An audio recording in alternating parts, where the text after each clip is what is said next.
हरे कृष्ण। भगवान सबके लिए समान है, इक्वल है। आज पार्ट सेकंड और 30 दिसंबर 2022 कृष्ण कथा में सभी भक्तों का स्वागत है। एक विशेष सूचना ये है कि 2 तारीख जनवरी पुत्रदा एकादशी है। आप फिर भी अपने शहर में और अपने मुल्क में चेक कीजिए आपके यहाँ कब है एकादशी, ठीक है। आइए हम आज के विषय को समझें। जो कल हमने टॉपिक लिया था, आज भी यही टॉपिक लेंगे। 9वें अध्याय का भगवत गीता का 29वां श्लोक कि मैं किसी से द्वेष नहीं करता हूं, कृष्ण कहते हैं, ना ही मैं किसी के साथ पक्षपात करता हूं, मैं सबों के लिए समभाव हूं, किंतु जो भी भक्ति पूर्वक मेरी सेवा करता है वह मेरा मित्र है, मुझ में स्थित रहता है और मैं उसका मित्र हूं। मैं किसी से द्वेष नहीं करता। भगवान किसी से पार्शलिटी नहीं करते। हम कल भी सुन चुके हैं कि अगर कोई गोरा है, कोई काला है, कोई धनवान है, कोई निर्धन है, तो वो सब इंसान के अपने कर्म होते हैं, अपने कर्म। कभी कभी मैं देखता हूं, मैं हैरान होता हूं कि एक 20 साल की लड़की की शादी भी हो गई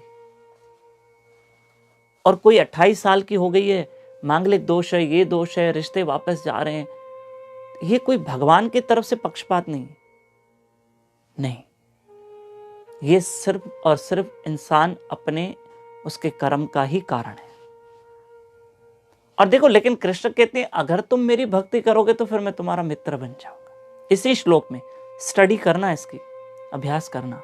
9वें अध्याय का 29वां श्लोक, यदि तुम मेरे प्रेम पूर्वक भक्ति करते हो तो फिर मैं तुम्हारा मित्र बन जाता हूं और तुम मेरे मित्र बन जाते। आप सुदामा को देखो। सुदामा एक ब्राह्मण है। सुदामा के पास कोई इतना धन नहीं है। अगर सुदामा जी, भक्त सुदामा भगवान श्री कृष्ण से द्वारका मिलने गए तो पैदल गए थे। उनके पास अपनी कोई बैलगाड़ी नहीं या कोई रथ नौकर चाकर नहीं है। सुदामा के पास संसारिक धन नहीं है, लेकिन भक्ति बहुत है। और अगर सुदामा ने कृष्ण को मित्र माना है तो कृष्ण ने भी मित्रता निभाई है। भक्ति पूर्वक कृष्ण को याद करो। मैं जो आपको ये छोटी छोटी वीडियो क्लिप भेजता हूं ना, ये समझने के लिए। पहले कथा क्या होती थी? सुनने के लिए होती थी। आप कथा सुनते थे, हाँ बड़ा अच्छा लगा। देखा जाए तो वो कहीं ना कहीं थोड़ा कनरस था। हाँ, कोई स्टोरी है, मैंने बताई, कोई कथा बताई, ठीक है भाई, एक राजा था, स्टोरी बताई, कोई प्रसंग बताया। लेकिन याद रखना, अभी जो आपको इन दिनों बताया जा रहा है, ये हमारी बातें बुद्धि में बैठनी चाहिए, बुद्धि में बैठनी चाहिए, ठीक है। कृष्ण कथा, कृष्ण नाम जितना सुनो उतना हमारा भला है, उतना भला है।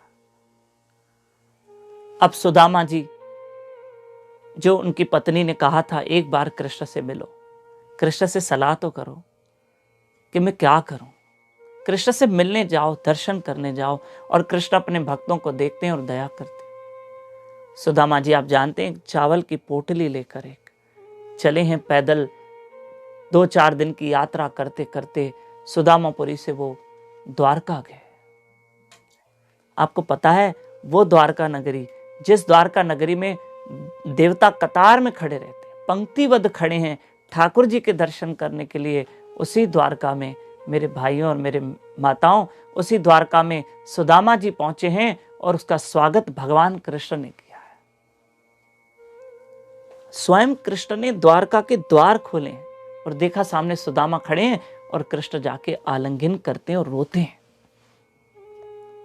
मेरा भक्त सुदामा आया, मेरा मित्र आया।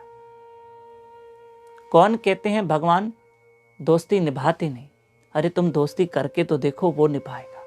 भगवान ने सुदामा को बड़ा प्रेम दिया, उसका स्वागत किया, अपने आसन पे बिठाया, 56 भोग खिलाए।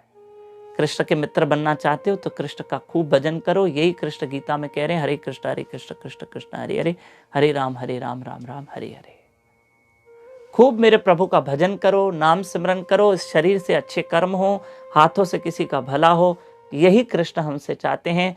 करते रहो और जीवन में अच्छे कर्म हो, हमारा ही अच्छा होगा। हरे कृष्ण।